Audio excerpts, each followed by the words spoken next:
channel Ngulik Horor.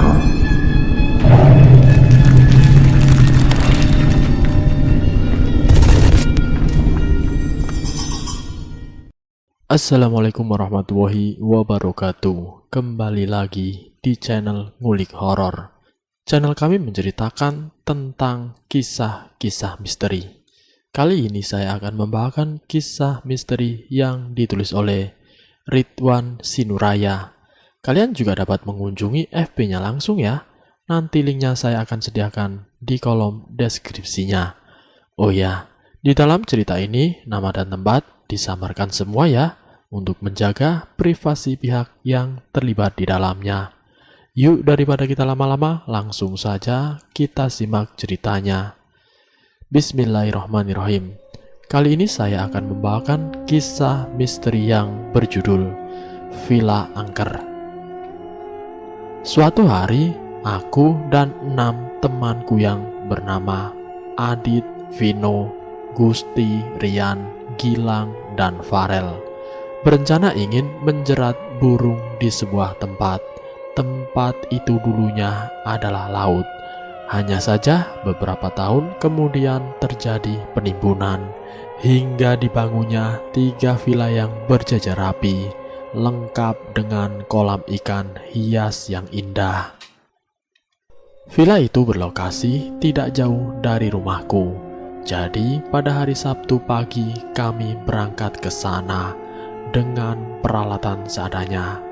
Sesampainya di sana ternyata tidak sesuai dengan apa yang kami bayangkan. Tempat itu tidak terlihat sama sekali ada burung yang mondar-mandir. Karena kecewa, kami pun berniat ingin berjalan-jalan mengelilingi tempat itu. Tidak beberapa lama berjalan, kami sampai di depan 3 buah villa yang banyak orang bilang di waktu pembangunannya ada seorang tukang bangunan yang meninggal karena diganggu kuntilanak. Tukang bangunan itu pun ditemukan tewas karena diduga jatuh dari lantai 2 villa tersebut. Tukang bangunan itu pun ditemukan tewas karena diduga jatuh dari lantai 2 villa tersebut. Tukang bangunan itu sudah diperingatkan untuk tidak menginap sendirian di villa yang masih dalam proses pembangunan tersebut, karena teman-temannya sudah lama tahu akan keangkeran villa tersebut. Singkat cerita, ketika selesai melihat-lihat villa itu, kami tergoda untuk memancing ikan. Karena tepat beberapa puluh meter di belakang villa itu, terdapat laut yang seakan-akan menggoda kami untuk memancing. Aku dan ke-6 temanku pun memutuskan untuk memancing malam itu. Kami pun lalu pulang, karena kami harus menyiapkan peralatan pancing kami terlebih dahulu. Setelah semuanya siap, tepat di pukul 11 malam kami pun berangkat ke lokasi yang tadi siang sudah kami survei sebelumnya. Dengan dilengkapi lampu sorot dan perlengkapan mancing lainnya, kami pun memulai perjalanan kami yang sebelumnya kami sudah berdoa agar tidak terjadi hal-hal yang tidak diinginkan. Setelah beberapa menit menerobos luasnya timbunan yang sudah ditumbuhi pohon-pohon itu, kami pun akhirnya sampai di villa tersebut. Kami pun memarkirkan kendaraan kami di sana karena sudah tidak ada akses jalan lagi, selain harus berjalan kaki dari villa tidak berpenghuni tersebut ke laut yang kami tuju. Setelah selesai memarkirkan motor, kami pun langsung berjalan berurutan mengarah ke lokasi pemancingan. Sesampainya kami di laut tersebut, kami disambut dengan ombak dan angin yang lumayan kuat, tapi masih aman untuk memancing di pinggirnya. Lalu kami pun segera mengeluarkan alat-alat pancing kami dan langsung mengambil posisi masing-masing untuk melempar umpan kami tersebut dengan harapan mendapatkan ikan yang banyak. Setelah beberapa menit kemudian, temanku yang bernama Gilang terlihat sibuk mengumpulkan ranting-ranting kayu dan menyusunnya untuk menjadikannya api unggun. Gilang terlihat sibuk dengan api unggunnya itu, sedangkan kami berlima masih sibuk menunggu ikan memakan umpan kami. Dan tidak lama, Adi berhasil mendapatkan ikan yang lumayan besar dan Gilang bersorak kepada Adi. "Di, ikan yang kamu dapat kita jadikan ikan bakar saja," tanya Gilang. "Ini, ambil. Aku mau mancing lagi.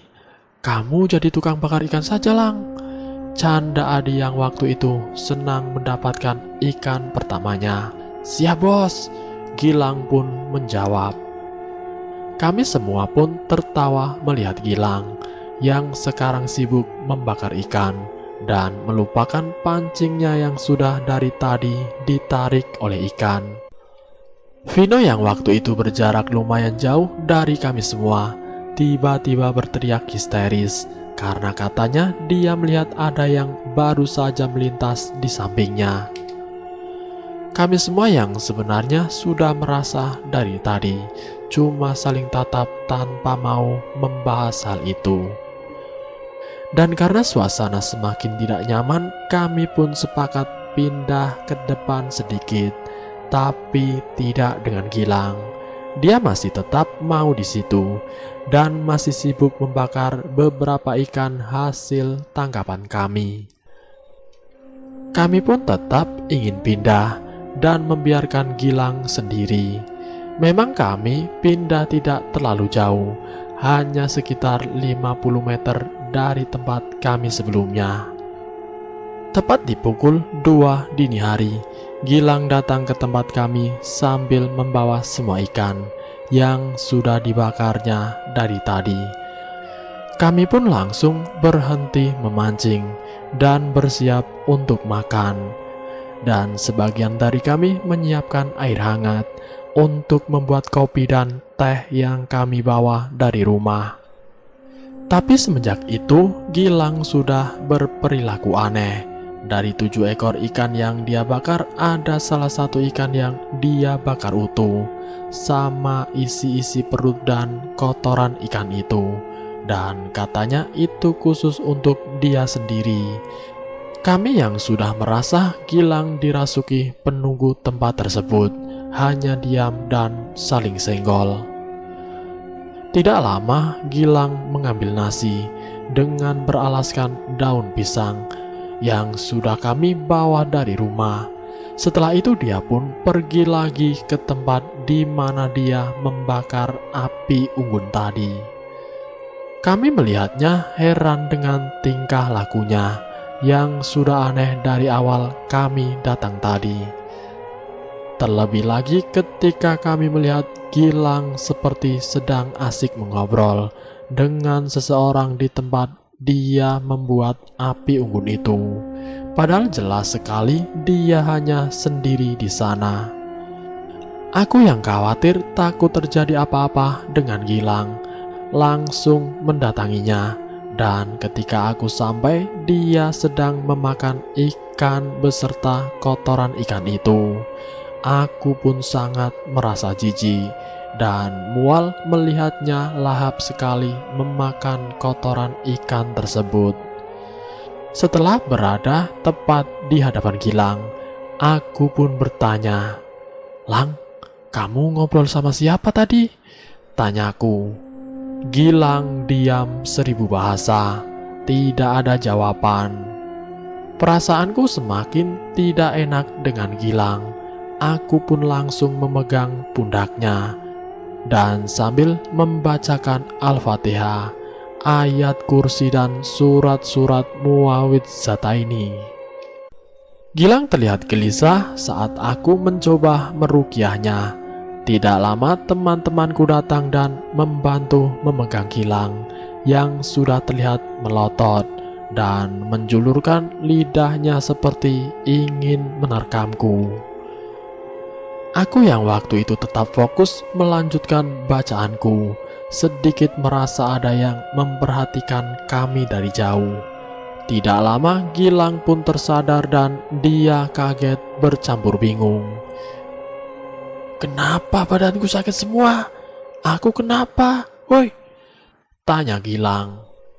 "Tidak apa-apa, Lang. Tadi kamu cuma kerasukan. Makanya lain kali jangan melamun dan jangan misah." Gilang cuma mengangguk sambil memegang kepalanya yang mungkin terasa sakit. Kemudian kami pun mengajak Gilang untuk duduk bareng bersama kami di tempat kami mancing tadi. Gilang pun hanya mengangguk saja. Saat itu jam pun sudah menunjukkan pukul 3:30 pagi. Kami masih asik memancing karena kebetulan ikan malam itu sedang banyak-banyaknya. Sampailah di mana saat umpan yang kami pakai untuk memancing sudah habis. Saat itu hanya Adi yang masih memancing. Dengan umpan masih tersisa sedikit di kail pancingnya. Kami pun mendesak Adi untuk segera menyusun pancingnya agar kami semua bisa cepat pulang. Tapi lagi-lagi keanehan terjadi lagi.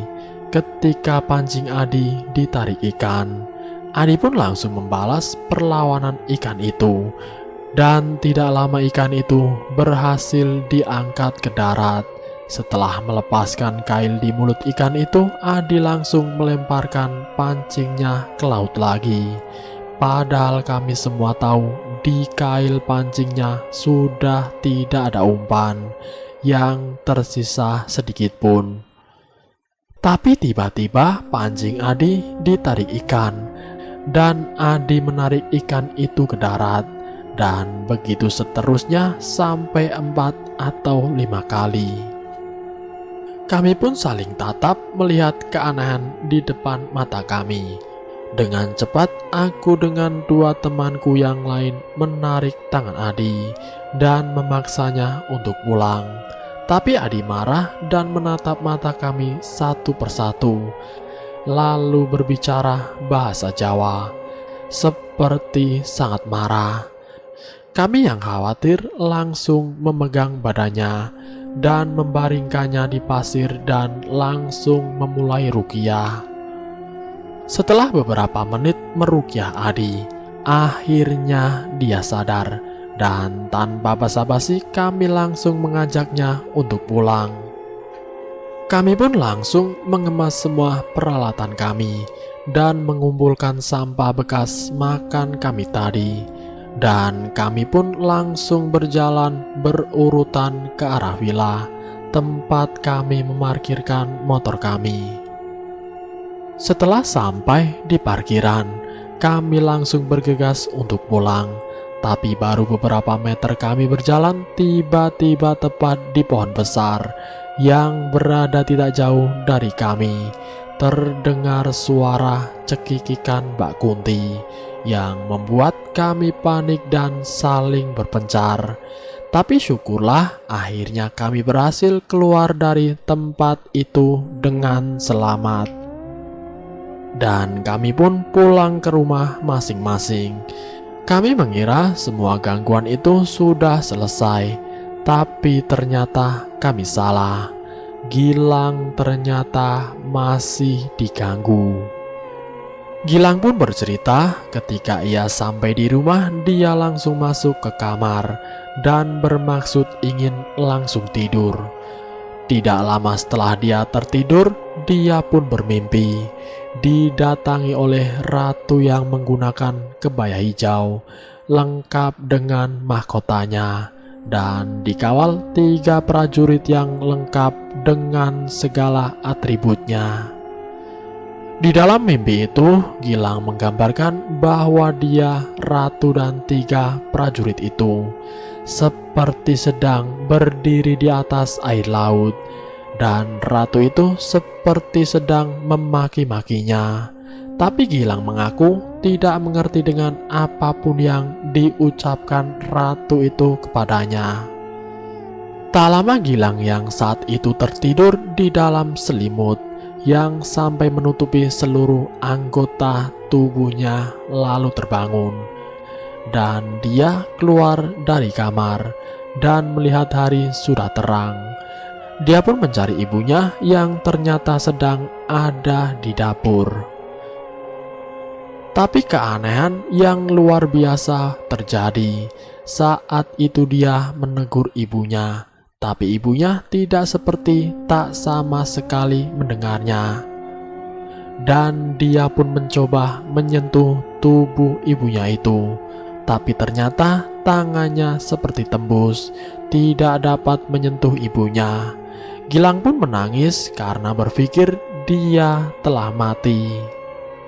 Dan tidak lama dia melihat ayahnya datang. Ayahnya bertanya ke ibunya, "Bu, abang mana? Belum bangun ya?" tanya bapaknya. Yang dimaksud abang oleh bapaknya itu ialah Gilang, karena Gilang adalah anak satu-satunya mereka. "Belum ya, kan tadi subuh dia baru pulang. Ayah bangunin Gi," jawab ibunya. Gilang hanya membisu, tidak percaya dengan apa yang dia lihat dan ia dengar. Tidak beberapa lama ayahnya menuju kamar Gilang, yang saat itu diikuti Gilang yang tidak terlihat ayahnya dari belakang.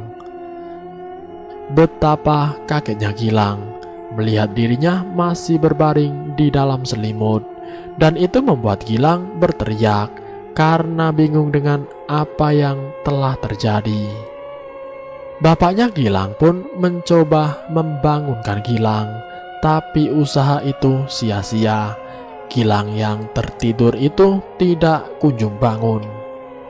Gilang pun semakin panik karena melihat ayah dan ibunya menangisinya, karena Gilang yang tertidur itu sudah seperti orang mati. Gilang berteriak sekencang-kencangnya sampai memukul apapun yang ada di depannya, dengan harapan bisa membuat ayah dan ibunya melihatnya. Tapi lagi-lagi itu semua sia-sia. Sampai akhirnya Gilang mencoba membaringkan badannya di tubuhnya yang terbaring itu, tapi sayang itu tidak membuahkan hasil. Gilang pun sudah pasrah. Dia merasa kalau dia sudah mati. Setelah beberapa lama menangis, dia pun mencoba mendatangi rumah kami satu persatu. Tapi hasilnya sama saja. Kami semua tidak ada yang melihat ataupun mendengar Gilang pagi itu. Ayah dan ibunya yang terus menangis, memanggil-manggil Gilang yang terbaring itu, membuat Gilang merasa sangat sedih. Akhirnya ayah dan ibunya memutuskan membawakan Gilang ke rumah sakit dengan kondisi badan Gilang yang sudah kaku dan masih memiliki detak jantung. Singkat cerita, tubuh Gilang itu sudah 3 hari 3 malam berada di rumah sakit, dan dokter menvonis Gilang sedang menjalani masa koma. Ibu dan ayahnya tidak berhenti menangis, dan itu sama dengan kami yang merasa sangat sedih karena melihat kondisi Gilang. Dan akhirnya aku dan teman-temanku berpamitan pulang. Setelah 11 hari Gilang berada di rumah sakit, dokter menyarankan agar Gilang dirawat di rumah saja, karena dokter tidak menemukan penyebab koma yang Gilang alami. Ayah dan ibunya pun setuju. Singkat cerita, setelah 19 hari lamanya Gilang koma, dia akhirnya terbangun. Dia terbangun karena bisikan ibunya yang membaca ayat-ayat suci Al-Quran di telinga sebelah kanannya. Dan karena kebetulan saat itu kami semua sedang ada di sana, dan kami semua pun ikut bahagia dengan sadarnya Gilang. Gilang pun langsung menangis sejadi-jadinya. Dia memeluk erat ibu dan ayahnya. Mereka pun saling melepas rindu. Setelah beberapa jam, dia tersadar. Gilang baru bisa bicara normal, karena ketika baru sadar, Gilang seperti orang bisu. Dia pun bercerita selama yang dia alami selama koma. Gilang bilang selama 18 hari, dia terus mondar-mandir di rumahnya, sambil berteriak kepada siapapun yang lewat. Sampai pada akhirnya dia bertemu dengan seorang kakek-kakek berjubah putih di depan perkarangan rumahnya. Dan waktu itu Gilang sempat kaget bercampur senang karena kakek itu bisa berbicara kepadanya. Lalu kakek itu berbicara seperti ini. "Jika kamu masih mau hidup, lakukan apa yang kuperintahkan," sahut kakek. "Saya harus melakukan apa, kek?" jawab Gilang. "Nanti malam, tepat jam 12 malam, kamu harus mendatangi tempat di mana kamu mancing dan membuat api unggun itu. Dan jika sudah sampai, langsung padamkan api itu dengan air ini. Tapi dengan syarat, kamu harus ke sana sendiri." Kakek itu memberikan centong yang berisikan air kepada Gilang. "Tapi kek, saya tidak berani ke sana sendiri," jawab Gilang sedikit takut. Kakek itu langsung meninggalkan Gilang tanpa membalas ucapan Gilang itu. Lama Gilang berpikir karena dia takut sekali jika harus sendiri ke sana. Tapi pada akhirnya dia memberanikan dirinya. Dan tepat di jam 12 malam itu dia berjalan. Dan tepat jam 12 malam itu dia berjalan kaki dengan penuh keyakinan mengarah ke tempat Gilang membuat api unggun waktu itu. Entah berapa lamanya dia pun akhirnya sampai di tempat itu. Dan betapa kagetnya dia melihat api yang dia buatnya waktu itu masih menyala dan masih sama seperti terakhir dia melihat. Dia pun langsung menyiram api itu dengan air yang diberikan kakek-kakek tadi. Dan alhamdulillah Gilang langsung terbangun dari koma selama 19 harinya itu. Tapi sudah takdir Allah, temanku Gilang sudah berpulang karena sebuah kecelakaan 2 tahun yang lalu. Dan selesai. Itulah kisah misteri yang berjudul Villa Angker. Semoga kisah kali ini bisa menjadi pembelajaran buat kita semua, agar kita lebih berhati-hati lagi dalam melakukan sesuatu apapun. Semoga arwah Gilang tenang di alam sana, dan semoga kita dijauhkan dari hal-hal yang tidak kita inginkan, dan semoga pula kita selalu dalam lindungannya. Terima kasih sudah mampir di channel kami. Jika kalian tertarik dengan video kami, silahkan tekan tombol like, share, dan komen. Tekan subscribe untuk mengikuti video kami selanjutnya. Wassalamualaikum warahmatullahi wabarakatuh.